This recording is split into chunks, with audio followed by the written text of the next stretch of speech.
तो कहानी एक लेडी टीचर की है जो अपनी एक स्टूडेंट के पप्पू के पीछे पागल हो जाता है। उसके साथ सोने के लिए टीचर किस हद तक जाती है आगे आपको वीडियो में पता चल जाएगा। वीडियो के बीच में कुछ कहना चाहता हूँ। यूट्यूब में नया हूँ, आप सबकी सपोर्ट की बहुत ज़रूरत है। प्लीज़ थोड़ा सा सपोर्ट कर दें, बाकी एंटरटेनमेंट की गारंटी मेरी। मूवी की स्टार्टिंग में हम इस कहानी की मियाँ खलीफा को देखते हैं जिसका नाम है अनीता। आज अनीता की स्कूल में पहला दिन है। तो पहला दिन स्टूडेंट्स के साथ इंट्रोडक्शन के लिए अनीता कुछ सवाल करती है। तो मार्कस कहता है मेरा पप्पू का साइज़ बहुत बड़ा है। ये सुन के अनीता का दिल गार्डन गार्डन हो जाता है और मार्कस के पप्पू से मिलने के लिए उतावला हो जाता है। क्योंकि अनीता की हस्बैंड की जवानी हो गई है ठंड, इसीलिए अनीता को चाहिए एक नया। एक दिन सुबह जब अनीता जॉगिंग के लिए जाती है तो उसे महसूस होता है कि उसे कोई फॉलो कर रहा है और जॉगिंग से घर लौटते उसे एक चिट्ठी मिलता है जिसमें लिखा होता है आज सुबह तुम जॉगिंग ड्रेस में माल लग रही थी। और स्कूल जाके अनीता देखता है मार्कस किसी के साथ फाइट कर रहा है, जिस फाइट में मार्कस को थोड़ा बहुत चोट भी लगता है। और जब अनीता मार्कस को फास्टेड करता है तभी मार्कस अनीता को सीड्यूस करने लगता है। तभी उनमें किस होने वाला होता है कि बीच में एक चोमू टपक पड़ता है जिस वजह से उन दोनों के बीच कुछ नहीं हो पाता है। जिसके बाद अनीता मार्कस को टेक्स्ट करके कहता है कि आज जो हुआ है वो भूल जाओ। और तभी मार्कस अपना पप्पू का फोटो भेज देता है।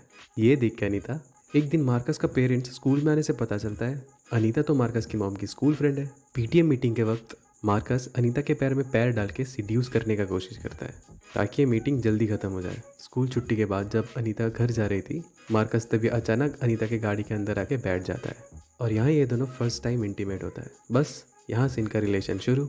इसके बाद हमेशा ही इन दोनों के बीच हमेशा ही टपाटप होने के कारण मार्कस अनीता से बोर हो जाता है। लेकिन अनीता को तो चाहिए मार्कस का पप्पू। तो एक दिन अनीता को बहुत क्रेविंग होता है तो मार्कस को टेक्स्ट करके कहता है मेरे घर पे आ जाओ, कोई नहीं है। लेकिन मार्कस बास्केटबॉल का बहाना देके इग्नोर कर देता है। धीरे धीरे अनीता समझ जाती है कि मार्कस उसे इग्नोर कर रहा है और मार्कस अभी किसी और को डेट कर रहा है। अनीता से और खुद को संभाला नहीं जाता तो अनीता सीधा मार्कस के घर चला जाता है। और जब मार्कस फ्रेश होने के लिए बाथरूम में जाता है तो अनीता भी टॉयलेट का बहाना करके उसके बाथरूम में घुस जाता है जहाँ उन दोनों के बीच और एक सेशन हो जाता है। इधर मार्कस स्कूल नहीं आने से अनीता होती है परेशान। मार्कस को टेक्स्ट करके पूछता है कहाँ हो मेरी जान। मार्कस कहता है अभी मेरा तबीयत ख़राब है, मैं 7 दिन स्कूल नहीं आऊँगा। जिसके बाद अनीता लगातार कॉल मैसेज करती रहती है लेकिन मार्कस उसका रिप्लाई नहीं देता है। जिससे अनीता परेशान होकर डायरेक्ट मार्कस से जाके पूछती है क्या बात है, आजकल ना तुम मिलते हो ना ही तुम्हारे पप्पू से मिलाते हो, दिल भर गया मुझसे। तो मार्कस कहता है देखो आंटी, हम दोनों के बीच अभी कुछ नहीं हो सकता और वैसे भी मैं अभी मीना से प्यार करता हूँ।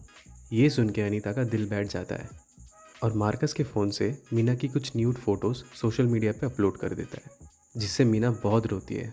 और अनीता उसे जाके कहती है ये सब मार्कस ने किया है, मार्कस बहुत ख़राब लड़का है, तुम उससे ब्रेकअप कर लो। इतना सब करने के बाद भी मार्कस और मीना के बीच ब्रेकअप नहीं होता है और ये देख के अनीता का खून खौल जाता है। एक दिन मार्कस फुटबॉल खेल रहा था और अनीता उससे जाके कहती है मैं तुम्हारे बच्चे की माँ बनने वाली हूँ। ये सुन के मार्कस का दिल, दिमाग, फेफड़ा सब कुछ टूट जाता है और मार्कस दबा के रोता है। यहाँ अनीता मार्कस से कहती है तुम टेंशन मत लो, मैं ये बात किसी को नहीं बताऊँगा, बस मैं जब जब बुलाऊँ तब तब मेरे पास आके मुझे देते रहना। और ये कह के ही फोर्सफुली मार्कस के साथ मेकआउट करने लगता है। अनीता यहाँ प्रेगनेंसी का नाटक करती है ताकि मार्कस को ब्लैकमेल करके जब जब उसका मन करे तब तब वो मार्कस की ले पाए। और दूसरे दिन मार्कस अपनी मॉम को सब सच बता देता है। तो मार्कस की मॉम अनीता के पास आके कहती है मेरे बेटे से दूर रह डायन। और यहाँ से ही मार्कस और अनीता के रिलेशनशिप के बारे में पूरा स्कूल जान जाता है जिसकी वजह से अनीता की हस्बैंड भी अनीता को घर से बाहर निकाल देता है और स्कूल से भी अनीता को बाहर निकाल देता है जिससे अनीता बिल्कुल अकेली हो जाती है और एक नया पप्पू के तलाश में निकल जाती है। और आज की कहानी यहीं समाप्त होती है। वीडियो अच्छा लगे तो लाइक करें और इस चैनल को सब्सक्राइब करें क्योंकि आगे और भी तगड़ी वीडियोज़ आने वाली है।